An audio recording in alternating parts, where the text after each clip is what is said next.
En 1 de Corintios, el capítulo 12, el apóstol Pablo compara a la iglesia con un cuerpo.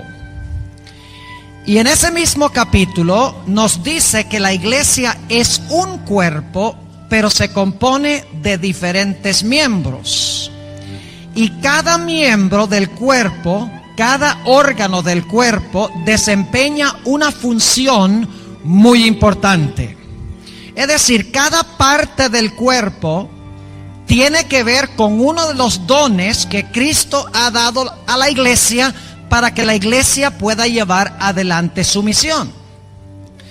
En esta noche yo quiero hablarles de los ojos de la iglesia.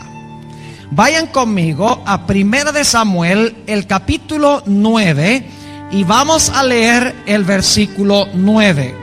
1 de Samuel, el capítulo 9 y el versículo 9 nos habla de la parte del cuerpo que tiene que ver con los ojos, es decir, del cuerpo de Cristo, de la iglesia. Vamos a hablar de la vista de la iglesia esta noche. 1 de Samuel 9 y el versículo 9 dice: antiguamente en Israel, cualquiera que iba a consultar a Dios decía así: venid y vamos hasta el vidente. ¿Con qué órgano tiene que ver eso? Vidente, con ver. Muy bien. Sigue diciendo: venid y vamos hasta el vidente, porque el que ahora se llama profeta, antiguamente era llamado vidente. En otras palabras, el don de profecía tiene que ver con ¿cuál órgano físico? Con los ojos, porque el profeta ve lo que otra gente no ve con sus ojos comunes. Vayan conmigo a Isaías, el capítulo 29, para una corroboración de este concepto. Isaías 29 y el versículo 10. Aquí Dios está hablando de la apostasía del pueblo de Israel. Y noten lo que dice: porque Jehová extendió sobre vosotros espíritu de sueño. ¿Y qué significa eso? Y cerró vuestros ojos. Y eso significa que cubrió vuestros ¿qué? Profetas y vuestros principales videntes. Es decir, cuando no hay voz del vidente, cuando no hay profeta, significa que Dios hizo ¿qué cosa? Cerró los ojos para no ver. Ustedes conocen ese texto muy bien conocido de Proverbios 29:18, a donde dice: donde no hay profecía, el pueblo se disipa. Otras versiones dicen: donde no hay visión, el pueblo se disipa. Así que nuevamente vemos que donde no hay visión, fíjense la referencia a la vista, el pueblo tiene la tendencia a desparramarse, a escurrirse, a dividirse. Ahora, en Apocalipsis 3:18, si van conmigo allá, Apocalipsis el capítulo 3 y el versículo 18, se nos habla de la última iglesia que va a haber en este mundo. Se conoce como la iglesia de la Odisea. ¿Y qué representa la iglesia de la Odisea? ¿Cuál iglesia es? Los presbiterianos, los luteranos, los bautistas, los católicos, los testigos de Jehová, los mormones. No, la iglesia de la Odisea es la iglesia ¿qué? Remanente, la iglesia adventista, la iglesia tibia. Ahora note cuál es uno de los problemas de esta iglesia. Capítulo 3 y el versículo 17. Porque tú dices: yo soy rico y estoy enriquecido y no tengo necesidad de ninguna cosa. Y no conoces que tú eres un cuitado y miserable y pobre y ¿qué? Y ciego y desnudo. Ahora, si los ojos de la iglesia es el don de profecía, debe significar entonces que la iglesia de la Odisea no le está haciendo caso ¿a qué? a la voz de la profecía. Por eso el testigo fiel y verdadero aconseja a la iglesia de la Odisea en el versículo 18: yo te amonesto que de mí compres oro afinado en fuego, para que seas hecho rico, y seas vestido de vestiduras blancas, para que no se descubra la vergüenza de tu desnudez. Y ahora noten: y unge tus ojos con colirio. ¿Qué representa el colirio? El Espíritu Santo. Y unjas tus ojos con colirio para que veas. Y el don de profecía es uno de los dones del Espíritu Santo. Eso significa que los ojos de la iglesia, significa que el Espíritu Santo ayuda a la iglesia a través de la voz profética a ver la voluntad de Dios. El libro de Apocalipsis deja muy en claro que la última iglesia en este mundo, la iglesia remanente, iba a tener el don de profecía, y que Satanás iba a odiar este don. Vamos a Apocalipsis, el capítulo 12 y el versículo 17. Apocalipsis, el capítulo 12 y el versículo 17, un texto muy bien conocido por todos nosotros. Dice allí: entonces el dragón. ¿Qué representa el dragón? Representa el diablo, muy bien. Eso lo pueden leer en el versículo 7. Dice: entonces el dragón fue airado contra la mujer. ¿Qué representa la mujer? La iglesia. Y se fue a hacer guerra contra los otros. La palabra otros es la palabra griega loipos, que significa lo que queda, lo que resta o remanente. Se fue a hacer guerra contra el remanente de la simiente de ella, los cuales tienen dos características. Primero, guardan los mandamientos de Dios, y segundo, tienen ¿qué cosa? Tienen el testimonio de Jesucristo. Satanás odia dos cosas en cuanto a la iglesia remanente. Uno, odia el hecho de que el pueblo remanente guarda los mandamientos de Dios.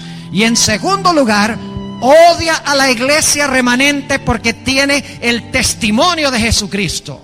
Pero ¿qué es el testimonio de Jesucristo? Vamos a Apocalipsis, el capítulo 19 y el versículo 10. Apocalipsis, el capítulo 19 y el versículo 10 nos explica qué es el testimonio de Jesucristo. Dice allí, hablando de Juan: y yo me eché a sus pies, es decir, a los pies de un ángel, para adorarle. Y él me dijo: mira que no lo hagas. Yo soy siervo contigo y con tus hermanos que tienen el testimonio de Jesús. ¿Qué tienen los hermanos de Juan? El testimonio de Jesucristo. No olviden eso. Los hermanos de Juan tienen el testimonio de Jesucristo. Note lo que sigue diciendo: adora a Dios, porque el testimonio de Jesús es el espíritu de la profecía. Ahora déjeme explicar dos frases brevemente.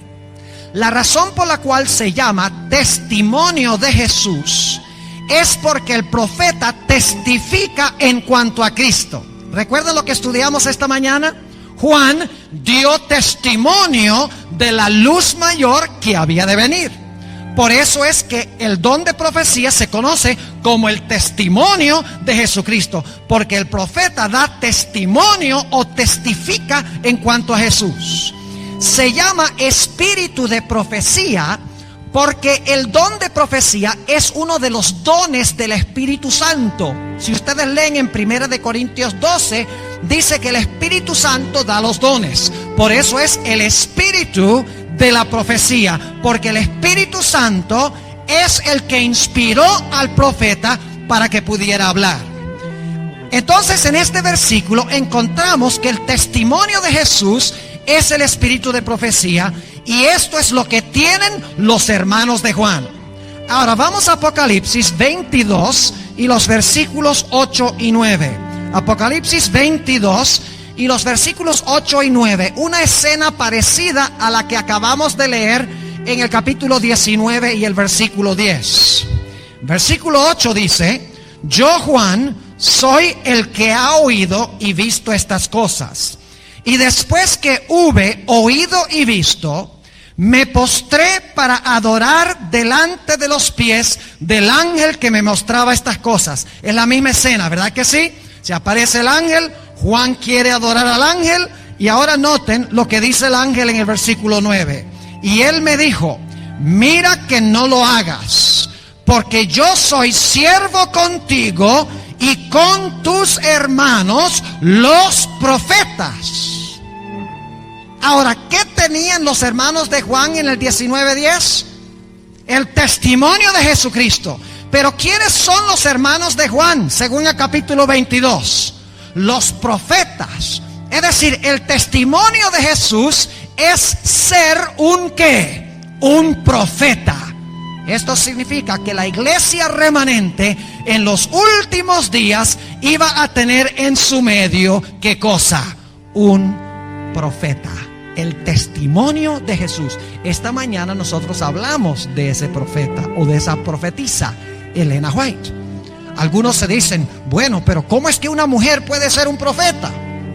Bueno, en la Biblia hay muchas mujeres que fueron profetisas. Tenemos a Débora, tenemos a Hulda, tenemos a las 4 hijas de Felipe. Podría mencionarles otras. Dios escoge hombres y mujeres para ser profetas. Así que el hecho de que Elena G. White haya sido una mujer no significa absolutamente nada, porque en la Biblia hubo mujeres que fueron profetas. Ahora, esta noche yo quiero presentarles un tema que yo creo que demuestra sin duda alguna que en la iglesia adventista del séptimo día Dios levantó la voz profética en el momento exacto cuando lo indicaba la profecía bíblica. Al igual que Juan el Bautista, que se levantó en armonía con profecías exactas del Antiguo Testamento, como estudiamos en nuestro tema de esta mañana, de la misma manera Elena White se levantó en el momento exacto en el calendario de Dios para cumplir su misión, y se levantó en armonía con ciertas profecías bíblicas exactas. Quiero que presten cuidadosa atención en nuestro tema de esta noche, porque vamos a analizar algunas cosas tremendas en cuanto a cómo opera Dios cuando llama y usa a los profetas. Antes de leer algunos versículos de la Biblia, yo quiero hablarles un poco de lo que podríamos llamar el modus operandi de Dios cuando llama a un profeta. Y no todos los profetas, pero profetas a quienes Dios les da una profecía de tiempo. Les voy a explicar cómo sucede. Dios llama a un profeta. A ese profeta Dios le encomienda un mensaje. Conectado con el mensaje, Dios da una profecía de tiempo específico. Es decir, conectado con el mensaje que Dios le da al profeta que llamó, hay una profecía de tiempo vinculada. Lo interesante es que cuando Dios levanta a ese primer profeta, el mensaje que Dios le da a ese profeta no es verdad presente para su época. Es decir, ese mensaje no es para la época del profeta a quien Dios se la da. Es un mensaje que se va a cumplir más adelante. Ahora, lo interesante es que después que termina el periodo de tiempo o la profecía de tiempo que va vinculada con o vinculado con el mensaje, al final de ese periodo de tiempo, Dios levanta otro profeta. Y ese profeta proclama el mismo mensaje que Dios le dio al primer profeta.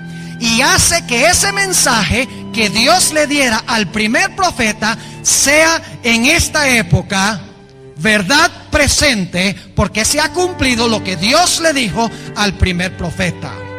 Es interesante notar que en ambos casos, cuando Dios habla al primer profeta y al último profeta, ellos imparten el mismo mensaje, hablan del juicio, y siempre conectado con el segundo profeta, Dios siempre saca a un pueblo remanente. Voy a repasar de nuevo este modus operandi, es decir, este modo de operación de Dios, para que lo tengamos claro, y luego vamos a dar algunos ejemplos bíblicos. Dios levanta a un profeta, al profeta le da un mensaje. Conectado con el mensaje hay una profecía de tiempo específico. Dios le dice al profeta: mira, yo te estoy dando este mensaje a ti, pero no es para tu época, es para la época de cuando termine la profecía de tiempo. Al final de la profecía de tiempo, Dios levanta otro profeta y le da el mismo mensaje que le dio al primer profeta. Y le dice a este profeta: ahora el mensaje que le di al primer profeta es verdad presente para tu época, para tu tiempo. El mensaje es para tu gente. Y en conexión con esto, Dios habla de juicio y saca a un pueblo remanente. Ahora vamos a notar algunos ejemplos bíblicos de cómo opera este principio abstracto que he compartido con ustedes. Vamos a nuestro primer ejemplo, Judas 14 y 15. Judas 14 y 15. Quiero preguntarles, ¿quién fue el primer profeta que menciona la Biblia? ¿Quién? Enoc, correcto. Noten Judas 14. Dice aquí lo siguiente: de los cuales también profetizó Enoc. ¿Qué hizo Enoc? Profetizó. Obviamente, si profetizó, es porque era ¿qué? Profeta. De los cuales también profetizó Enoc, séptimo desde Adán, diciendo: he aquí, el Señor es venido con sus santos millares. ¿Y a qué viene el Señor? A hacer ¿qué? Juicio. Noten que es un mensaje de juicio.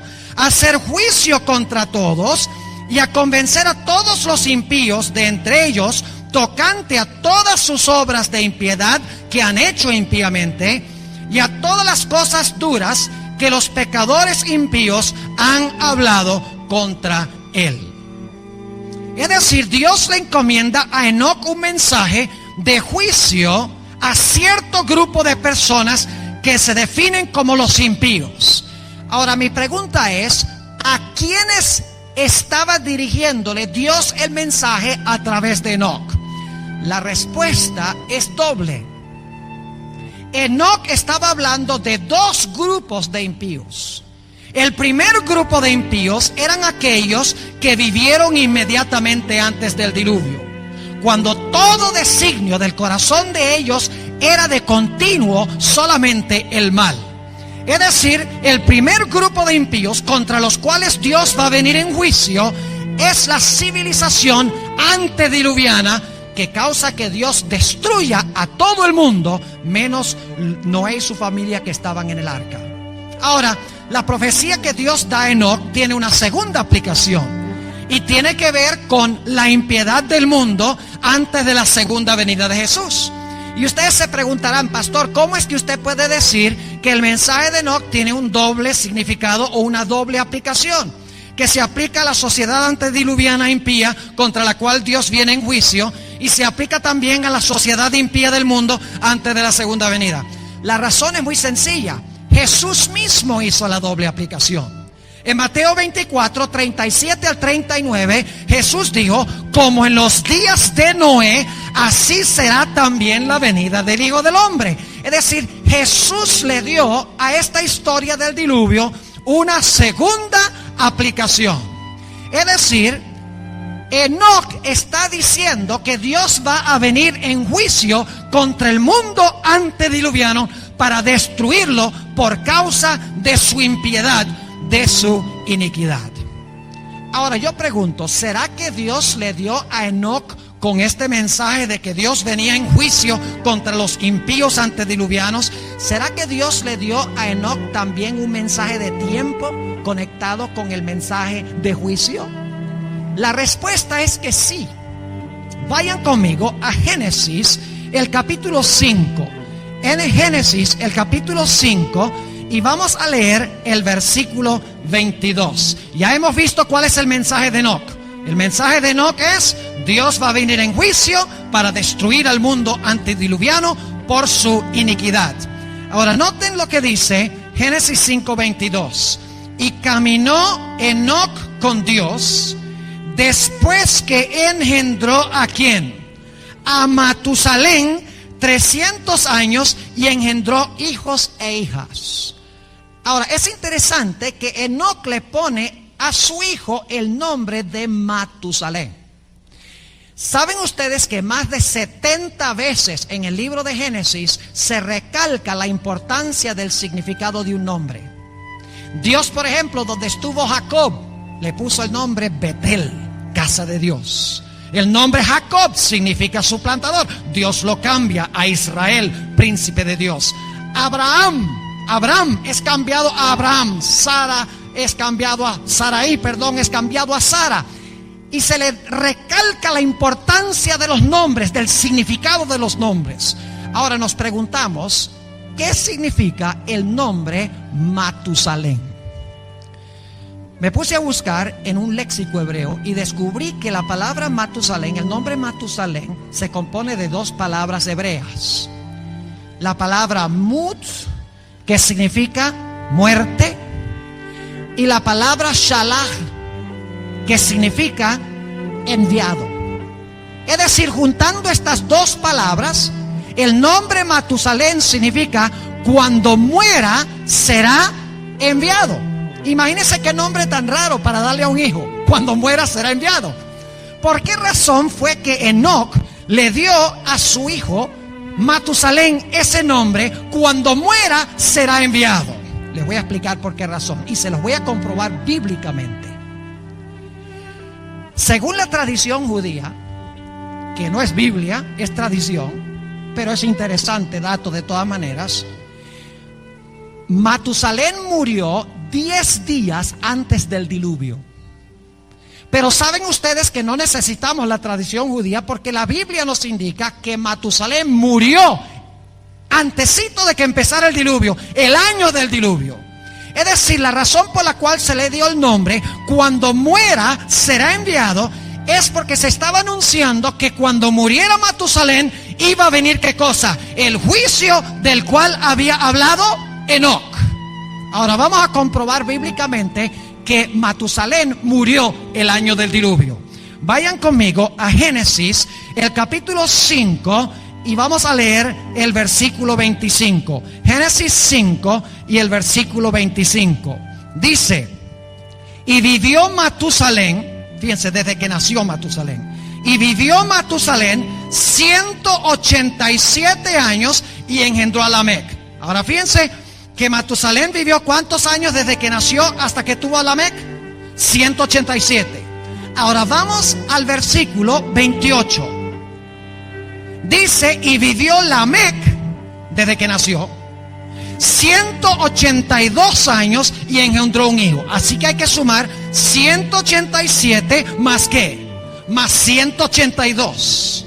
Pero ¿quién fue el hijo de Lamec? Noé. Ahora, ¿cuántos años vivió Noé antes que viniera el diluvio? Vamos a Génesis 7 y el versículo 11. Y espero que alguien esté haciendo la operación de sumar 187 más 182 más la cifra que les voy a dar ahora. Versículo 11 dice: en el año 600 de la vida de Noé, en el mes segundo, a los 17 días del mes, aquel día fueron rotas todas las fuentes del grande abismo y las cataratas de los cielos fueron abiertas. ¿Cuántos años vivió Noé antes de venir el diluvio? 600. ¿Cuánto les da la suma de 187, 182 y 600? 969. Ahora vayan conmigo a Génesis, el capítulo 5 y el versículo 27. Fueron pues todos los días de Matusalén 969 años y murió. Pregunto entonces, ¿cuándo murió Matusalén? El mismo año que Dios mandó ¿qué cosa? El diluvio. Ahora ustedes pueden imaginarse un amigo de Matusalén diciéndole, bueno, no un amigo, pero quería conocerlo, y le dice: mira, ¿cómo te llamas tú? Le dice la persona: yo me llamo Cuando muera será enviado. Qué nombre raro. Cuando muera será enviado, ¿qué? Pues lo que está diciendo mi padre Enoc, el juicio que viene sobre el mundo antediluviano. Ahora fíjense que Dios da un mensaje de juicio, da una profecía de tiempo en el nombre del hijo de Enoc, Matusalén, pero ese mensaje no se cumple en los días de Enoc. no es para el tiempo específico de Enoc, porque Enoc es llevado al cielo y escapa de esta tierra mucho antes del diluvio, centenares de años antes del diluvio. Es decir, no era verdad presente para su época. Pero yo quiero preguntarles, al final de este periodo, cuando estaba por venir el diluvio, ¿levantó Dios a otro profeta? ¿Sí o no? Claro que sí. ¿Y quién fue ese profeta? Noé. ¿Proclamó Noé el mismo mensaje que había proclamado Enoc? Claro que sí. Dijo, lo que dijo Enoc, ahora va a venir. 120 años Dios da de gracia para que ustedes se arrepientan y luego el mundo va a ser destruido. ¿Proclamó Noé un mensaje de juicio? Claro que sí. Lo pueden leer en 2 de Pedro 2:5 y en Hebreos 11 y el versículo 7. Dice que condenó al mundo. Fue un pregonero de justicia. Es decir, Noé hizo verdad presente el mensaje que había proclamado Enoc. Y yo quiero preguntarles algo. ¿Sacó Dios cuando levantó a Noé a un remanente? ¿Salvó a un remanente, sí o no? Claro que sí. ¿Cuántas personas fueron? 8 personas. ¿Ven cómo opera el principio? Dios llama a un profeta, le da un mensaje de juicio. Dice, esto no es para tu época. Te doy una profecía de tiempo. Cuando termine la profecía de tiempo, yo voy a levantar a otro profeta. Ese profeta va a predicar el mismo mensaje que tú y va a ser verdad presente ese mensaje. Es un mensaje también de juicio y a través de su dirección va a sacar a un remanente que se va a salvar. Ese es nuestro primer ejemplo. Ahora vamos a nuestro segundo ejemplo. Vayan conmigo a Génesis, el capítulo 20 y el versículo 7. Génesis, el capítulo 20 y el versículo 7. Aquí está hablando de Abraham y muchos tal vez no reconocen que Abraham era profeta. Esto es cuando Abraham fue a donde Abimelech, ustedes recuerdan, y le dijo a Abimelech que Sara era su hermana. Lo que no le dijo es que también era su esposa. Ahora noten que Dios le da un sueño a Abimelech y fíjense lo que Dios le dice al rey. Ahora pues, vuelve la mujer a su marido porque es ¿qué? Porque es profeta. ¿Qué era Abraham? Era un profeta. Ahora yo pregunto algo. ¿Le dio Dios a Abraham un mensaje y con el mensaje tiempo, una profecía de tiempo? Claro que sí. Vamos a Génesis, el capítulo 15 y el versículo 13. Génesis, el capítulo 15 y el versículo 13. Aquí está la profecía que Dios le da a Abraham. Dice, entonces dijo a Abraham, ten por cierto que tu simiente será peregrina en tierra no suya, y servirá a los de allí, y serán por ellos afligidos ¿qué? 400 años. ¿Le dio Dios un mensaje a Abraham, sí o no? ¿Tenía una profecía de tiempo ese mensaje? ¿Que el pueblo iba a ir a Egipto e iban a servir allí durante 400 años? Claro que sí. Ahora mi pregunta es, ¿este mensaje era verdad presente para los días de Abraham? ¿Se cumplió en los días de Abraham? No, no era para su época. Noten lo que dice el versículo 14. Parte del mensaje dice, mas también a la gente a quien servirán, ¿qué dice Dios que va a hacer? Noten, un mensaje de juicio. Juzgaré yo. El mensaje que Dios le da a Abraham es un mensaje de juicio, ¿sí o no? Juzgaré yo, y después de esto saldrán con grande riqueza. Y luego noten lo que dice la última parte, el versículo 15 dice, y tú vendrás a tus padres en paz y serás sepultado en buena vejez. Es decir, este mensaje no es para ti, tú vas a descansar. Este mensaje es especialmente para aquellas personas que van a vivir al final de este periodo. Ahora yo pregunto, al venir a su conclusión los 400 años, ¿levantó Dios otro profeta? ¿Sí o no? ¿Quién fue ese profeta? ¿Quién? Moisés. A veces no pensamos de Moisés como profeta. Vayan conmigo al libro de Oseas, para que ustedes vean que Moisés fue profeta. Oseas, el capítulo 12. Oseas, el capítulo 12, y vamos a leer los versículos 13 y 14. dice allí: mas Jacob huyó a tierra de Aram, y sirvió Israel por mujer, y por mujer fue pastor. Y ahora viene el versículo 14: y por profeta hizo subir Jehová a Israel de Egipto, y por profeta fue guardado. Pregunta: ¿Moisés fue profeta, sí o no? ¿Proclamó Moisés el mismo mensaje profético que había proclamado Abraham, sí o no? Claro, porque ahora Moisés va a cumplir aquello de lo cual había hablado Abraham. Abraham había dicho: 400 años van a pasar, el pueblo va a servir a los de allá, pero al final del periodo Dios va a venir en juicio contra esa gente y va a libertar al pueblo. ¿Quién fue el que dirigió al pueblo en su liberación de Egipto? Moisés. Es decir, lo que no era verdad presente para Abraham llegó a ser verdad presente en los días de Moisés. Y noten que era un mensaje de juicio. Y ahora quiero preguntarles: al terminar esta profecía de tiempo, ¿sacó Dios a un remanente? ¿Cuál remanente fue? El pueblo remanente de Israel.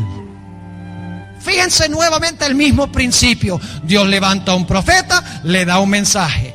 Con el mensaje, una profecía de tiempo. Le dice: esto no es para tu época. Al final del periodo levanta a otro profeta. Le dice: ahora el mensaje del primer profeta es verdad presente. Proclámalo. Es un mensaje de juicio y siempre se saca al final a un pueblo remanente. Ahora vamos a nuestro siguiente ejemplo. Jeremías el capítulo 25. Jeremías el capítulo 25. Y vamos a leer los versículos 11 y 12. Jeremías 25, 11 y 12. Creo que no tengo que comprobarles que Jeremías fue profeta, ¿verdad? Ustedes saben que Jeremías fue profeta. Pero si quieren corroboración, vayan al capítulo 1. Ahí les va a decir que Jeremías era un profeta. Ahora noten Jeremías 25 y los versículos 11 y 12. Y toda esta tierra será puesta en soledad, en espanto, y servirán estas gentes al rey de Babilonia, ¿qué? 70 años. ¿Qué dice Jeremías? El pueblo va a ser llevado cautivo, la tierra va a estar desolada. ¿Por cuánto tiempo? 70 años. Versículo 12. Y será que cuando fueran cumplidos los 70 años, visitaré sobre el rey de Babilonia. ¿Qué significa visitaré? Juzgaré.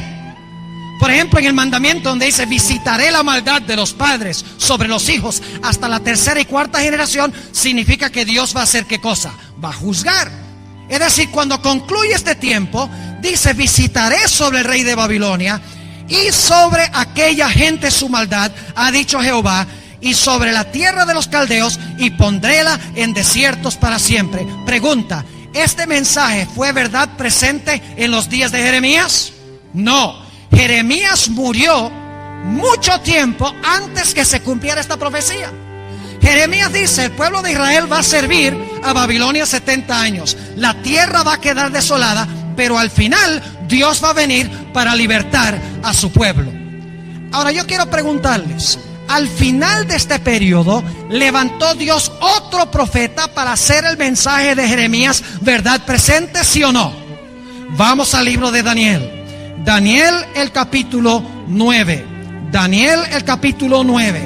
Habla del segundo profeta.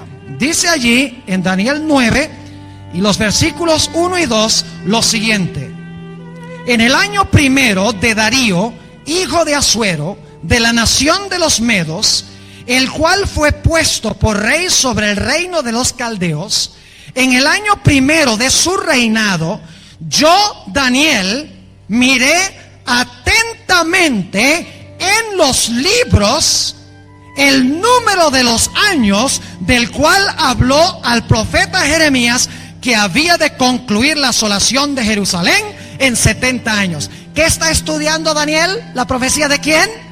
De Jeremías. Lo que no era verdad presente en los días de Jeremías, ahora Daniel lo está estudiando, porque él sabe que ahora Dios va a cumplir su palabra y Dios va a libertar a su pueblo de cautiverio en Babilonia. Y en efecto, ¿vino Dios en juicio contra Babilonia, sí o no? Claro que sí. Lo pueden leer en Daniel 5. Quiero preguntarles también, ¿sacó Dios bajo el liderazgo de Daniel a un pueblo remanente de Babilonia para regresar a su tierra, para reconstruir la ciudad, los muros y el templo, sí o no? Saca a un remanente. Ahora vamos a nuestro siguiente ejemplo. Daniel, el capítulo 9 y el versículo 24 al 27. No lo vamos a leer por la premura del tiempo, pero ustedes lo conocen muy bien. Es la profecía de las 70 semanas. ¿Quién dio la profecía de las 70 semanas? Daniel, ¿verdad? Ahora yo pregunto, ¿la profecía de las 70 semanas es una profecía de tiempo? Claro que sí. ¿Se cumplió en los días de Daniel? No. ¿Era verdad presente para los días de Daniel? No. Es más, Dios le dice que es para el tiempo del fin. Ustedes pueden leerlo en el capítulo 8 y el versículo 17. Y en un momento vamos al capítulo 12 y el versículo 4 y también el versículo 7. Es decir, la profecía de las 70 semanas no se iban a cumplir en los días de Daniel. Ahora, ¿quién es el centro? ¿Quién está en el centro de la profecía de las 70 semanas? ¿Cuál es el clímax o la culminación de la profecía de las 70 semanas? 3 grandes eventos. Número 1, iba a venir ¿quién? El Mesías. ¿Qué significa la palabra Mesías? Ungido. Es decir, la primera parte clave de esa profecía es que cuando llegara a su fin este periodo, iba a ser ungido el Mesías. Pero hay un segundo aspecto importante, y es que dice, a la mitad de esta última semana, el Mesías iba a ser ¿qué? Cortado, es decir, iba a morir. Es decir, este mensaje que Dios le da a Daniel en las 70 semanas habla del ungimiento del Mesías, habla de la muerte del Mesías, pero hay otro mensaje. Y es que si el pueblo judío rechaza al Mesías, ¿qué va a suceder en el año 34? Se va a cerrar la puerta de la gracia para la nación judía. Dios va a venir ¿en qué? En juicio contra la nación judía. ¿Era este mensaje para los días de Daniel? ¿Se cumplió en sus días? Claro que no. Ahora yo pregunto, al final de este periodo, ¿levantó Dios otro profeta para hacer verdad presente el mensaje que había proclamado Daniel en la profecía de las 70 semanas? ¿Cómo se llamaba ese profeta? Juan el Bautista. Vamos nosotros al Nuevo Testamento, a Lucas el capítulo 7 y el versículo 26. Lucas el capítulo 7 y el versículo 26. Este lo leímos esta mañana. Dice Jesús hablando: mas ¿qué salisteis a ver? ¿Un profeta? También os digo, y aún más que un ¿qué? Más que un profeta. ¿Fue Juan el Bautista un profeta? ¿Sí o no? Ahora, interesante, los 3 aspectos de los cuales hablamos: el ungimiento del Mesías, la muerte del Mesías y Dios viniendo en juicio contra la nación judía por el rechazo del Mesías, están estrechamente conectados con Juan el Bautista. ¿Quién fue el que bautizó a Juan? Perdón, a Jesús. Ya les di la respuesta. Fue Juan, ¿verdad? El Espíritu Santo ungió a Jesús cuando Juan lo ¿qué? Cuando Juan lo bautizó. Lo que había dicho en la profecía de las 70 semanas ahora se está cumpliendo al final del periodo. Yo pregunto, ¿cómo introdujo Juan el Bautista a Jesús? He aquí el ¿qué? El Cordero de Dios. ¿Qué pasaba con corderos? Morían. Es decir, Juan el Bautista está diciendo: este es el que va, este que fue ungido cuando lo bauticé, es aquel que también va a ¿qué? Va a morir. Yo pregunto, ¿proclamó Juan el Bautista que Dios iba a venir en juicio contra la nación judía? Ustedes pueden leerlo en Mateo 3 y el versículo 12. Nos dice allí que Juan les declaró a los judíos: y no piensen dentro de ustedes decir, tenemos a Abraham por padre, porque Dios puede levantar hijos de Abraham de estas piedras. Y además de eso, dijo: ahora el hacha está puesta a la raíz de todos los árboles. y el árbol que no produce fruto será ¿qué? Cortado y echado en el fuego. ¿Ustedes recuerdan que al final del ministerio de Jesús hubo una higuera que no tenía fruto? Y que Cristo maldijo la higuera y la higuera se secó. Ahí está el cumplimiento de lo que decía Juan. La higuera representaba a la nación judía. La nación judía estaba lista para ser cortada y echada ¿dónde? En el fuego. Y la ciudad de Jerusalén fue quemada por los romanos en el año 70. Es decir, que Juan el Bautista hizo verdad presente la profecía que había dado Daniel varios centenares de años antes. Y quiero preguntarles, cuando Jesús murió y cuando la nación judía fue rechazada, ¿estableció Dios a un nuevo pueblo remanente? Sí, pueden leerlo en Romanos, por ejemplo, capítulo 11 y el versículo 6. Dice: Dios ha escogido un remanente que ha sido elegido por gracia. Es decir, ahora Dios continúa su plan a través de la iglesia cristiana. Dios saca un remanente fiel de en medio de la nación judía para establecer el núcleo de la iglesia cristiana. ¿Han visto todos estos ejemplos, el principio que analizamos? Ahora vamos a nuestro último ejemplo, el más grande de todos. Hay otra profecía de tiempo en Daniel, el capítulo 8. Se conoce como la profecía de los 2300 días o 2300 años. Yo pregunto, ¿esta profecía era para los días de Daniel, sí o no? No. Ustedes conocen la profecía, dice hasta 2300 días y el santuario será purificado. Ahora vamos a ver si este mensaje era para los días de Daniel. Vayan conmigo a Daniel, el capítulo 12 y el versículo 4. Daniel, el capítulo 12 y el versículo 4. Hablando de esta profecía de los 2300 días, dice: tú, empero Daniel, cierra las palabras y sella el libro. ¿Hasta cuándo? Hasta el tiempo del fin. Pasarán muchos y multiplicaráse la ciencia. Noten el versículo 9. Y dijo: anda, Daniel, que estas palabras están cerradas y selladas hasta el tiempo del cumplimiento. Dice, esto no te incumbe, no tiene que ver contigo, están selladas y cerradas. Y es más, Dios le dice a Daniel que él va a descansar tranquilo antes de que se cumpla esto. Noten el versículo 13. Y tú irás al fin y reposarás y te levantarás en tu suerte al final de los días. Profecía de los 2300 días. Hasta 2300 días y el santuario será purificado. Una profecía de tiempo que no era para los días de Daniel. Ahora, ¿qué significa eso? El santuario será purificado. ¿Qué es la purificación del santuario? Es el inicio de ¿qué? Del juicio divino. ¿Dónde? En el santuario celestial. La purificación del santuario es la obra de separar a los justos de los impíos en el santuario celestial. Y esa obra comenzó ¿cuándo? En 1844. Lo que no era verdad presente para los días de Daniel, que era un mensaje de juicio, la purificación del santuario. Yo pregunto, en 1844 levantó Dios otro profeta para hacer verdad presente el mensaje de la profecía de los 2300 días, ¿sí o no? ¿Esperaría usted que Dios iba a levantar otro profeta que hablara de eso, sí o no? Claro. ¿O es que usted piensa que funciona con Enoc y con Noé? ¿Funciona con Abraham y con Moisés?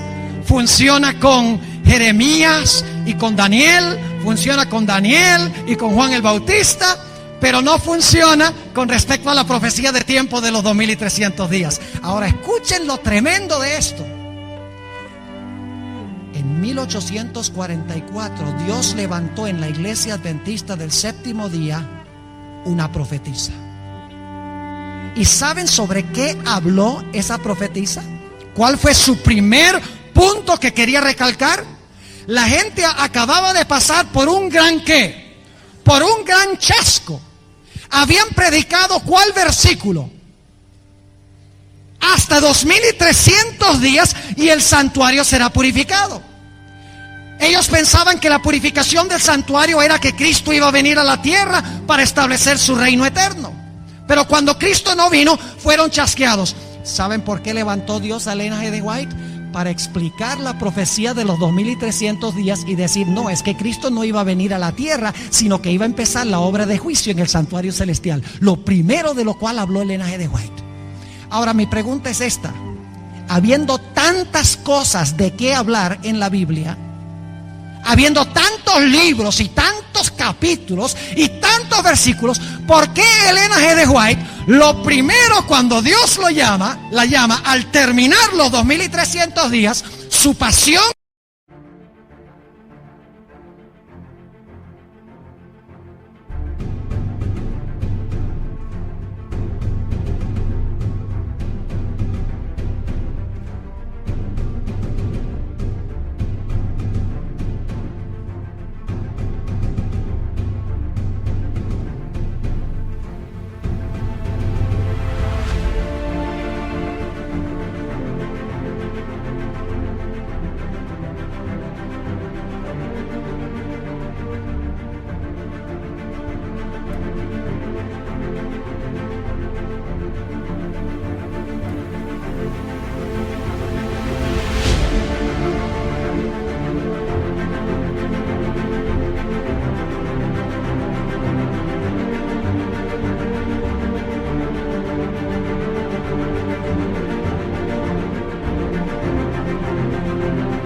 Es explicar Daniel 8:14. La razón es sencilla. Ella es la última profetisa que está haciendo verdad presente la profecía que Dios le dio a quién. La profecía que Dios le dio a Daniel. ¿Tiene que ver esta profecía con juicio, sí o no? Y ahora les pregunto, ¿sacó Dios al terminar los 2300 días a través del liderazgo de esta profetisa a un pueblo remanente? Claro que sí. Ahora escuchen lo que le voy a decir. Alrededor de 1844 se levantaron varios movimientos simultáneos al movimiento adventista. En un radio de aproximadamente 20 años, antes y después de 1844, se levantaron los mormones con su profeta José Smith. Se levantaron los testigos de Jehová con su profeta Russell. Se levantó la iglesia Ciencia Cristiana con su profetisa Mary Baker Eddy. Se levantó el espiritismo moderno con las hermanas Fox. Se levantó el pentecostalismo moderno con una mujer que se llama Margarita McDonald, la fundadora. Se levantó el evolucionismo de Darwin. Se levantó el marxismo que tanto impacto iba a tener en el mundo. ¿Por qué se levantaron tantos movimientos? Cherish every moment, every day. For your love has lit my path in everywhere. In the tender touch of your hand, I find the strength to rise and stand. Through every trial, every tear we've shed, your love's been the shelter where I find my bed. For your love's been my anchor in life's stormy seas, a beacon of hope guiding me to be free. So I'll cherish every moment, every day. For your love has lit my path in every way. With gratitude in my soul, I'll sing this song. For the love we share is steadfast and strong. Movimientos simultáneamente con el movimiento adventista. Porque el diablo sabía que Dios iba a levantar un profeta en 1844. Él sabía cuándo se iba a cumplir la profecía de los 2300 días.